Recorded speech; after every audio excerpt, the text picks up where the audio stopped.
Hello everybody and welcome to the second round of our semi-final matchup of the inaugural What No You Explain Tournament of Champions, live once again from Madison Square Garden. Billy Joel is still circling the building claiming that he has a concert to do or something, but dang it, he's here every month and we've got 2 more episodes to record. Suck it, Billy Joel. Once again, I remain your host here up in the broadcast booth, Braden Thorvaldson. In this, our penultimate episode, we have a matchup for the ages as 2 of our guests who have had the most success in live streaming face off. I'm talking about Haley versus T. And for all the other things you need to know, we're turning to our analytics reporter and the tale of the tape. Braden? Thanks, Braden. And I am here in front of our rapidly heating up proprietary 187-inch plasma screen to give you all the information you need to know about our competitors. In one corner, we have Haley, a trivia and strange facts connoisseur. Her podcast Nominated thrives off of her penchant for research deep dives into the Academy Award nominated movies of yesteryear, as well as having guests on to elaborate on some of the genuinely interesting, unsettling, and downright goddamn weird choices some of the Best Picture nominees have made. She also has a live streaming Star Trek show in which she and her easily distracted co-host recap every episode of Star Trek the original series, including some of the questionable puppetry and stuff that actually stands the test of time. And she is the reason that show manages to stay on the rails. In the other corner, we have T. She is the co-host of the Millennial Cast, a podcast that covered the length and breadth of the millennial experience, from avocado toast to plan ownership, to Dungeons & Dragons and spirituality. I believe those are the 4 that summarize millennials, give or take? Yeah, why not? Maybe cats. Ooh, cats. Cats important. In fact, she and her co-host Sarah are the reason I have this show at all, in that they gave me my first podcast appearances. So all of this, it's on her. Will this help her in this? Potentially not, I'm an enigma, but we'll find out together. She has also done in the past on live tarot readings on TikTok to rate success and provides tarot-based information. Again, through videos on TikTok, and I can attest that she does her work very well. You're the reason I quit my job, goddammit. I'm kidding. It's the previous job is the reason I quit my job. Fair. But also, that helped. And there you have it, Braden. The deep dive specialist versus the Jill of all trades generalist. Who will come out on top? We'll throw on down to the arena to find out as our announcer is ready to start the match. And now this is the part where I move slightly further away back from the microphone so Craig doesn't yell at me. To keep Craig happy. It's helpful. He's the only one making money off this. Ladies and gentlemen, others of all ages, we have at long last the bout to determine who will go on to the finals to meet our last victor. For your entertainment, these 2 will go head to head in a battle of wits and lies. So let's bring out our opponents. In the red corner, coming in with 2 shows, 37 episodes, and 827 pieces of movie trivia that she can pull out at a moment's notice, it's the Oscar orator, the Shatner slammer, the Flatlands Fashionista herself. It's Haley. These are the best superlatives you've ever given me. Took me 45 goddamn minutes, I'll tell you fucking what. And in the blue corner, coming in with 1 show, 30 episodes, and a name that she only needs the middle syllable of. She's the millennial maniac, the TikTok trendsetter, the tarot titan herself. It's T. Woo, thank you. Yeah, that's so many T sounds, but I like it. Just keep saying my name. Get me straight. Yep, I was just going to say, really, I would say the more you say it, the more she appears. I was just going to say it's like Beetlejuice, but like more efficient. And also less scary. It's true. It's true. All right, Haley, you've picked, I would say we have rolled the ceremonial D20 dice, and Haley, you get to pick the category first. The categories are writers and their pens, the pens in quotation marks, because of course I mean penis. Our great wartime leaders, leaving your mark, evolution, what the fuck, and of course, the grab bag. I'm going to go with leaving your mark. Leaving your mark. Alrighty, these are going to be 3 statements about, well, marking, graffiti, and general, often mayhem. So, statement number 1.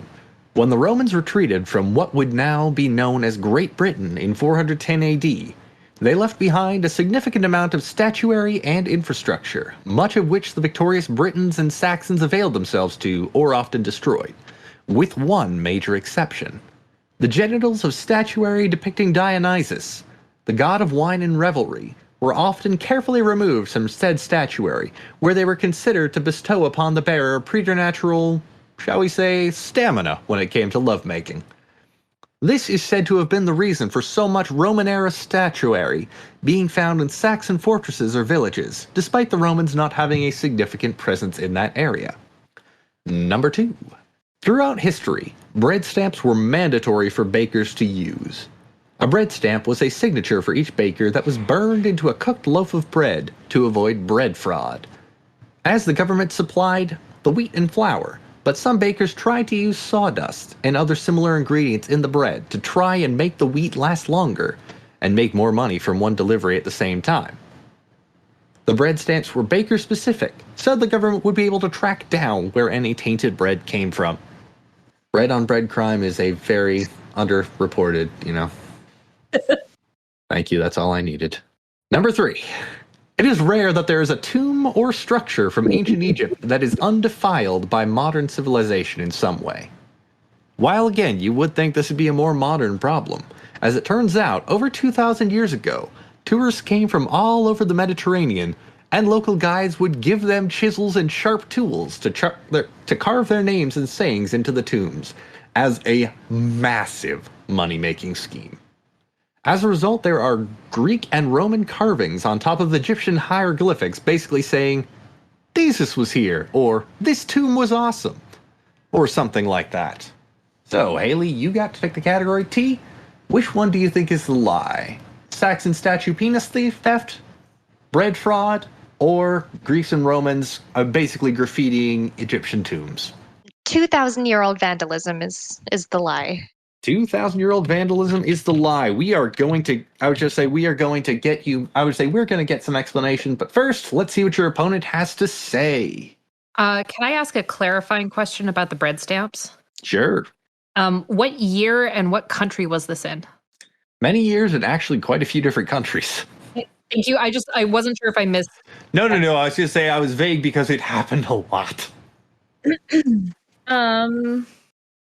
I am going to go with the Dionysus Dick-stealing. All right. I was just saying we appreciate an alliteration here as well. All right. So, T, why do you think 2,000-year-old graffiti isn't a thing? Simply because I feel like you would have heard about it more and you would have heard people saying how awful it was. And I feel like I've never listened to that. Or seen it, actually. That's fair. That's fair. Haley, why don't you believe in Dionysus Dick-stealing? So last round, I kept saying, because I'm sure I know these are true. I've heard of the bread stamps. And for exactly the same reasons that T says the 2,000-year-old graffiti isn't real, I think it is. And I feel as though somewhere in my theater school, because you went to the same theater school I did, Braden, we would have heard about Dionysus's dicks getting left behind. That's a very fair point. Also, Dionysus Dick-stealing, that's too good a band name not to use at some point. What is the album name? The band is like some kind of weird prog metal, and they've got like a Camelot or like an Epica kind of name, but Dionysus Dick-stealing is the name of their debut album. Ooh, I like that. I was also going to say that would absolutely be the name I'd have to go under if this podcasting thing doesn't work out. Getting a different career move, hey? Yep, old Dionysus Dick-stealing over there. That's a good nom de plume. Yep, absolutely. I'll just be an accountant. Dionysus Dick-stealing accountant. LLC, thank you very much. All right. Well, I have good news for one of you. And that one of you is Haley. Haley, you are right. I was just going to say Dionysus Dick-stealing is not a thing. T, you are correct, but after about 2,000 years, even the graffiti is just like, it's kind of an artifact of its own. When white people show up in a place, they act like they're the first ones to find anything interesting. Yeah. You're not wrong. You're not wrong. So that is 1-0, Haley, to start. All right, T, you get to choose the category next. Writers and their pens. Again, the pens in quotation mark, meaning penis. Number 2 are great wartime leaders. Number 3, evolution. What the fuck? And of course, the grab bag. I'm gonna go with evolution. What the fuck? All right. I was just going to say, I like your delivery as well. I think it's a little bit, I would say it's a little bit more indignant and a little bit less angry than I've done it. So that's fair.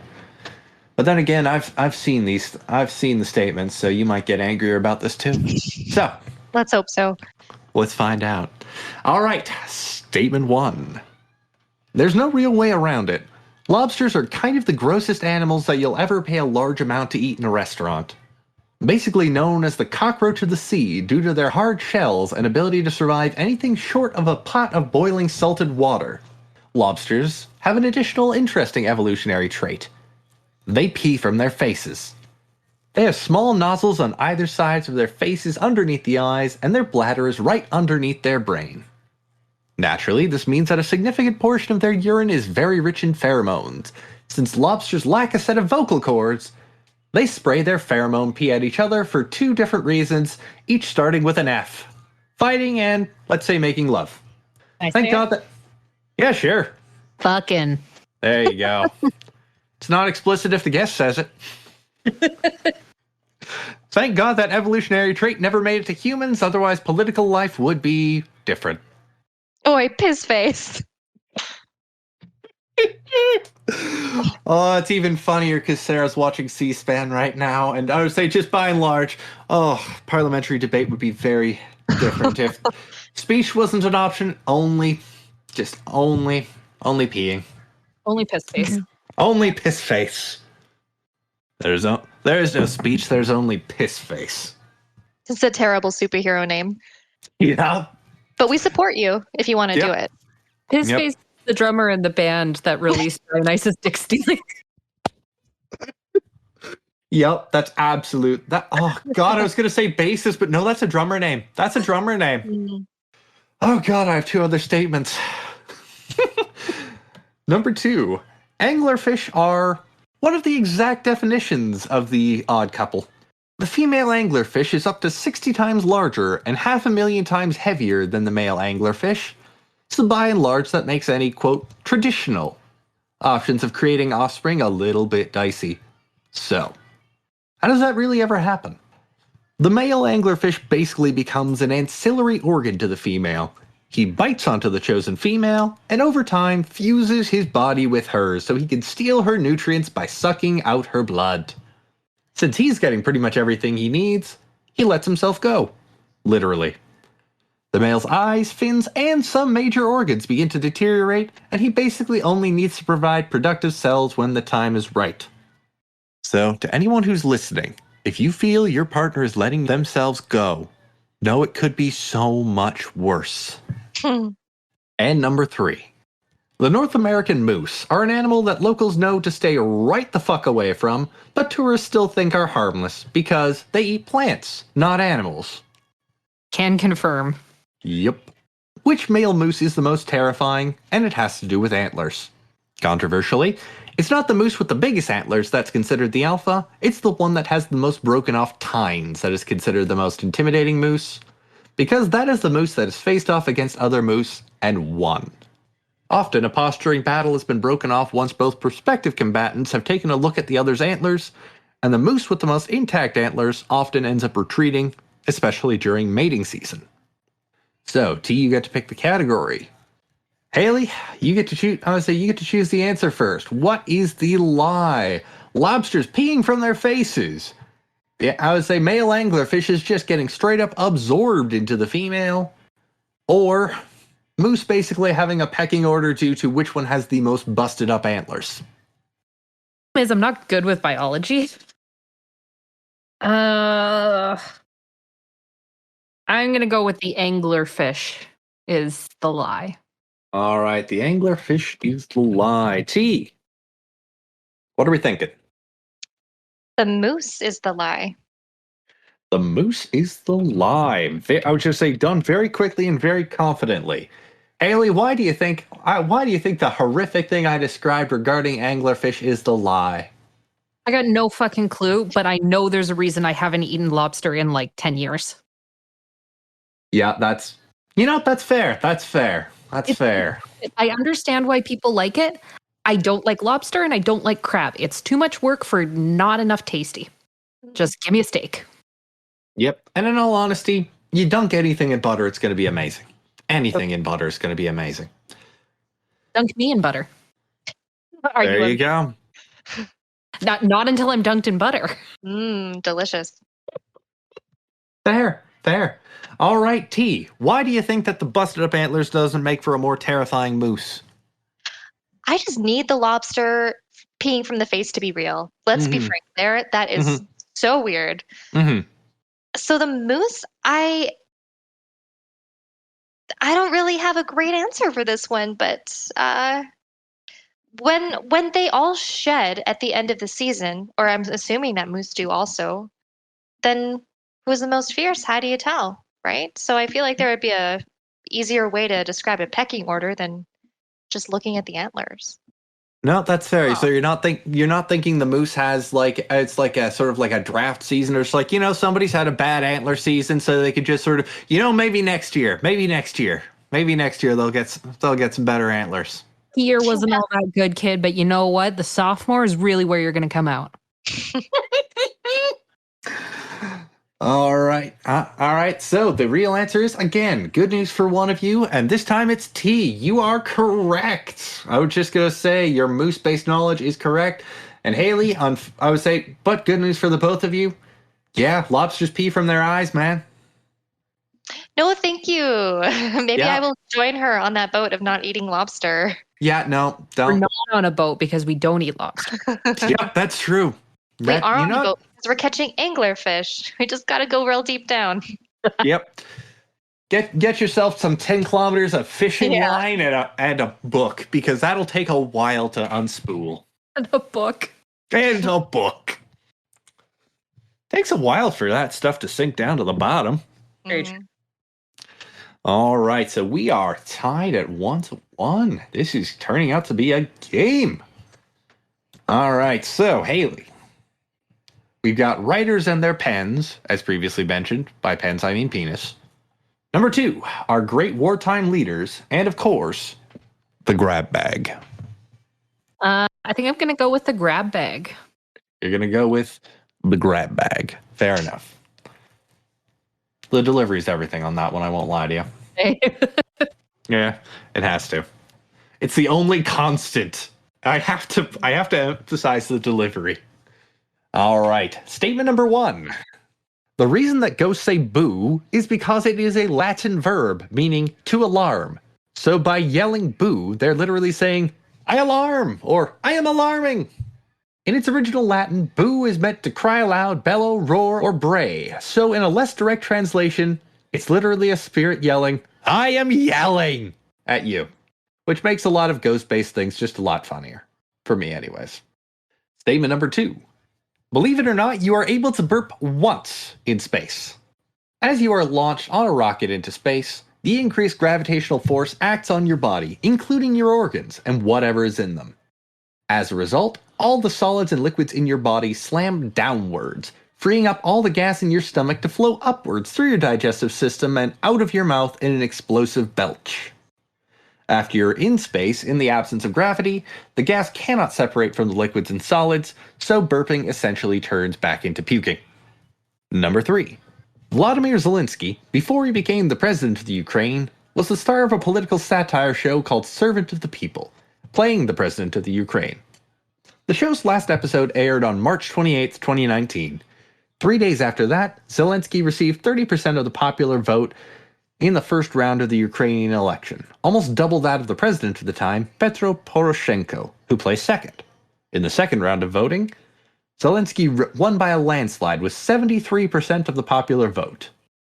Again, we know a vague idea of it, but it's basically like Harrison Ford winning the US presidential election right after the statement, "Get off my plane." I didn't write down what movie I was referencing when Harrison Ford was playing a president of the United States on a plane. I think that would have been a good thing for me to have written down. It might have been Air Force One. It had to have been Air Force One. All right. I was just going to say, Haley, you picked the category. So, T. What do you think is the lie? A ghost literally saying, "I am yelling" in Latin. You're able to burp once in space. Or that Vladimir Zelensky, basically as soon as he wrapped his television show where he played the president of the Ukraine, he got elected as president of the Ukraine. I think it's the burping is the lie. All right. Haley, what are we thinking? I also think it's burping. All right. You know what, T? Why do you think you can't burp once in space? I think it is thoroughly disgusting, and I hope that there's not a whole lot of vomit up there going around. So I guess just in favor of all the astronauts that have to put up with everything else that they're going through every day up there, I hope that one is a lie. No, that's fair. Haley, how about yourself? Gases and liquids separating doesn't have anything to do with gravity. It's how your body processes things. I mean, you're both right. I would say you're both right. You're both right. That's really one of the least worst bodily fluid-based mishaps that can happen in space. I won't lie to you. So I really like the idea that ghosts say "boo" because it's Latin for I am yelling, which is like such a Victorian era thing to Yes, do. it really is. Mm-hmm. I'm spooky. The ghosts from Latin. Just imagine how much different horror would be if it came from a Germanic language. I would say just aggressively German instead. Sorry, Craig. Oh, God. All right, T, you've got a choice of two: writers and their pens and our great wartime leaders. Our great wartime leaders. Our great wartime leaders. Statement number one. A leading political and military figure of the 19th century, the Duke of Wellington is best remembered for his defeat of Napoleon Bonaparte at Waterloo in 1815. What is less remembered is that the Duke had what can be defined as a significant startle reflex. Paired with his habit of carrying 5 flintlock pistols in a bandolier anytime he was on or nearby the battlefield, and it became something of a friendly fire hazard. Contemporary accounts from British soldiers indicated that the Duke wounded no less than 3 of his aides that burst into his tent unannounced with news from the front.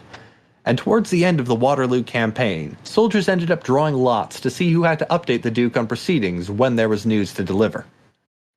Statement number 2. Alexander the Great was considered one of the most flagrantly bisexual men to ever live, which at the time was considered something eyebrow-raising for a leader. His father thought his son spent far too much time having sex with men, so he sent him an accompaniment of female prostitutes, eunuchs, and a few men to help him develop more of a taste for women. Which had mixed results because Alexander did not just avail himself of the women, but the men and the eunuchs too. Number 3. One of Napoleon Bonaparte's greatest losses was in fact to a herd of rabbits. After yet another successful military campaign in the War of the Fourth Coalition, Napoleon wanted to celebrate with a hunt for rabbits in particular. So he instructed his chief of staff to round up as many rabbits as he could for the hunt. The chief dutifully did as he was told and went around to various farms in the area, buying up all the rabbits he could. The day came, Napoleon and his compatriots gathered, and the rabbits were released. However, the problem was that these rabbits were farm-bred rabbits, who only really considered humans to be things that gave them food. So instead of running away from Napoleon, hundreds of rabbits then swarmed him and his companions, leading them to panic and retreat via horse-drawn carriage. So, T, you got to pick the category, so Haley, you get to pick the answer first. Which one are we going with first? I would say, which is the lie? The Duke of Wellington and his significant startle reflex? Alexander the Great just plowing his way through antiquity? Not to mention the single strangest, father-to-son gift. And, of course, Napoleon losing to a herd of rabbits. Which do we think is the lie? I think the statement about the Duke of Wellington is the lie. Okay. Duke of Wellington. T, how about yourself? I also think that one. Oh, God, this is turning out to be... All right, Haley, why do you think the Duke of Wellington was just absolutely stone cold? Just stone cold. Stone cold. It's that it doesn't make any sense to me that a general of his caliber would be so startled every time someone bursts into his tent. You're on a fucking battlefield. Alexander the Great being flagrantly bisexual totally checks out. Just because of his time period. And that is the most fucking French thing I've ever heard for Napoleon to have lost to a warren of rabbits. Why you don't get a city? It's why you don't get a city guy to start up a hunt. He wasn't a city guy. He was a... Don't get me started on Napoleon. Oh, no, I was talking about his chief of staff. Correct. All right, T. What are we thinking? Or and why, rather? Fairly similar to Haley, and then I also just think that if you get to be a general, your startle reflex would not kick in that often, and then you would not shoot that many people, and they would also not keep you in that position. So just kind of logic here. I hope we're right. Well, son of a gun, you both are. I was just going to say, we're at 3-3. We're 3-3 going into the last one. This is... Boo. Hang on. No. No, it's fine. I would say, well, we can start with the trash talking now. I'm kidding. I don't... I agree with you, T, that like they wouldn't let him be a general of that rank. Maybe he'd be a general, but they wouldn't put him back on the battlefield. Yeah, keep on going. We don't need this many men. Just thin him out a little bit. Yeah, it's fine. Just shoot them. It's okay. Yeah. I would say, again, you are giving a significant amount of benefit to the British class system. I'm going to tell you now. In the 18th century, yes, I will give them that benefit. All right. Of the men that they conscripted, because they didn't conscript anyone that they didn't think was worthy. All right, that is a very fair point. That is a very fair point. All right, we are going into the last round, and Haley, would you like to choose writers in their pens, or hold on, let me check my notes. Writers in their pens. To select Dionysus Dick-stealing. Dionysus Dick-stealing the second. You did the up, down, left, right, BA start of what you explain. We're talking about penises. Yep, we are talking about penises. Funny story. It's going to be dicks no matter what, man. That is my perfect Friday night. I'm just going to say it's a very dick-heavy episode today. And honest to God, this wasn't the intent. Considering your two opponents are females, it's very interesting that you chose to do a lot of dicks. I wasn't so much chose as in I ran out of other categories. Love it. Oh, God. Now I need to apparently examine my unconscious misogyny? No, I don't think that. Anyways, there's something wrong with me. We'll find out off air. To be discussed on air in the next episode. You're right. This is content. Are we putting him on when we do this? All right, you two get to discuss I would say, listen, you two get to name the episode. That's all I get. I would say, you two get to name the episode. I have difficulty enough with titles as is. All right. All right. Oh, God, this is going to be a long episode. And you know what? I'm not sorry, Craig. This is all gold. All right, writers and their pens. Okay. Playwright Christopher Marlowe was considered one of the preeminent dramatists in London before his mysterious death at the age of 29. One could not argue that he packed a lot of life into his 29 years on the planet. He wrote, or had a hand in writing, 6 plays and 4 collections of translated Greek poetry, and allegedly was also a spy for the royal family.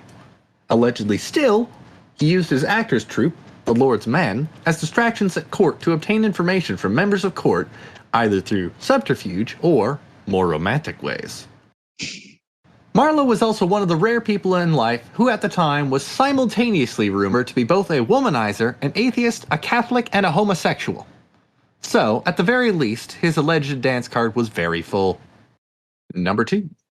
In addition to writing multiple novels, poems, and plays, including The Hunchback of Notre Dame, and 3 separate stints holding office within French government, Romantic writer and former politician Victor Hugo was such a diligent visitor to the brothels of Paris that the day he was buried, every brothel in Paris closed so that the prostitutes could go to the funeral.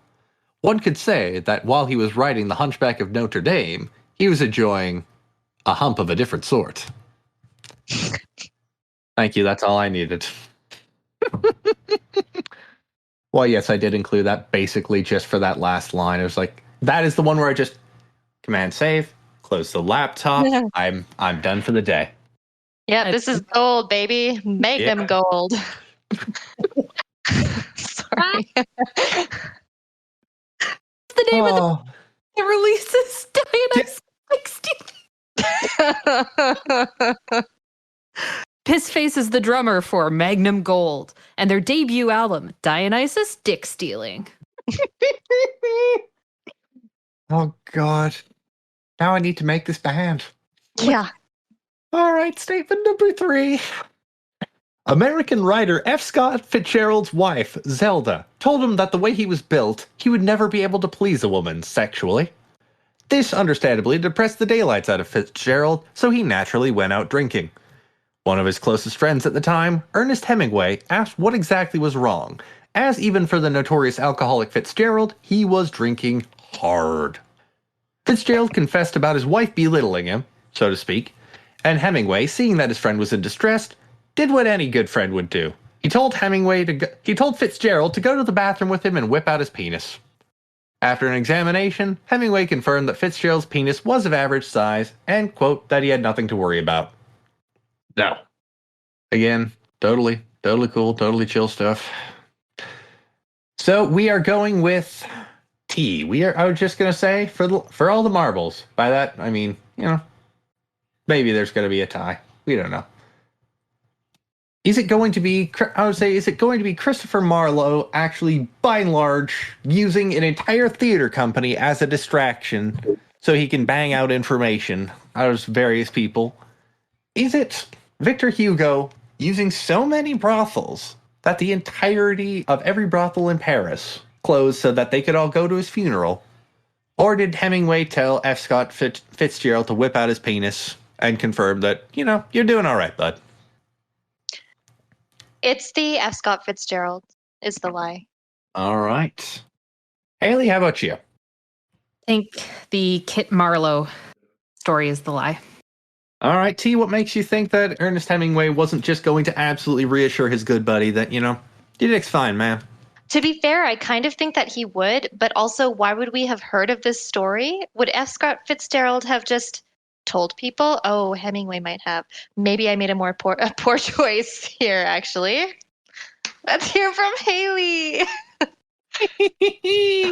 Yeah, that's definitely the kind of thing that Hemingway would talk about, especially after Fitz's death. Although I thought Zelda was nicer to Fitz than that. Oh, Christ, no. No, they were horrific to each other. Clearly. They were horrific to each other. I know for an absolute fucking fact that all of the brothels in Paris closed when Victor Hugo died because he was such a horn dog. And it makes me so much more. Yeah. I don't think Kit Marlowe lived long enough. Sorry. The theater kid in me has always called him Kit Marlowe rather than Christopher Marlowe. I don't think he lived long enough to be a spy.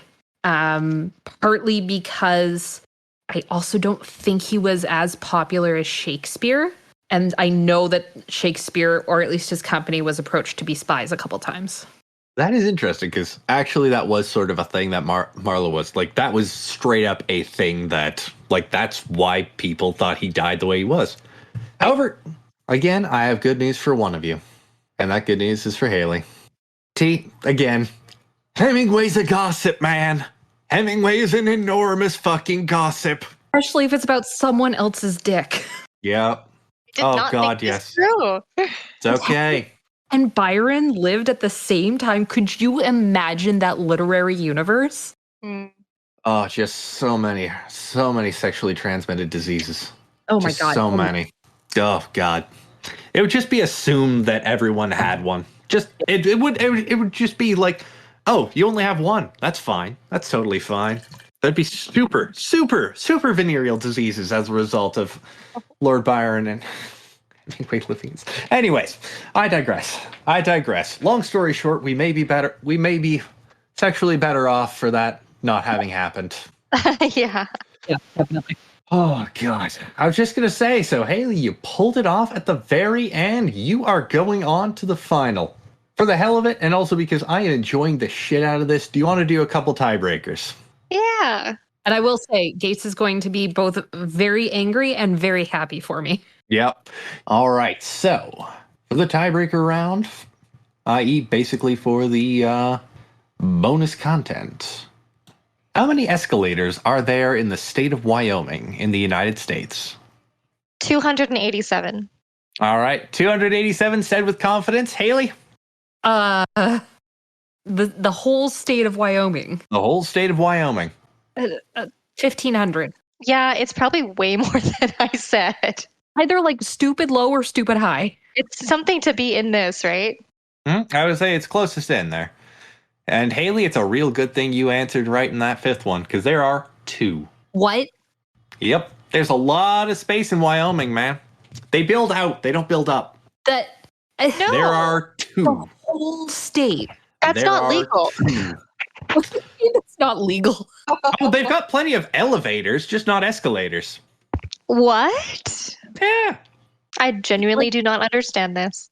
Do you remember that kids book series? I think it was called like Wayside Elementary or something like that. Yep. School that was supposed to be 1 story high and had They just built it sideways. yeah Yes. they built it 1 classroom on each floor and there's 13 floors or whatever. Mm-hmm. And then there was like 1 story where they tried to build an elevator, one that only went up and one that only went down because the kids were constantly crashing into each other on the stairs. And then the elevator went worse. God, you're unlocking a weird core memory in there somewhere, because I definitely now realize I've read these books. I've read these books. I didn't remember them at all, but I definitely did too. I loved them. Weird. Yeah, they were good. Like for children's novels, they were extremely good. Mm-hmm. Well, thanks for joining us here at Madison Square Garden, where tonight Haley reigns supreme and heads on to the final round of the What No You Explain Tournament of Champions to face Nathan for trivia supremacy. In 2 weeks, tune in to see who will triumph, who will despair, and who will bring home the celebratory ice cream cake. For all the Braden Thorvaldsons scattered around Madison Square Garden, I'm Braden Thorvaldson, and have a good night.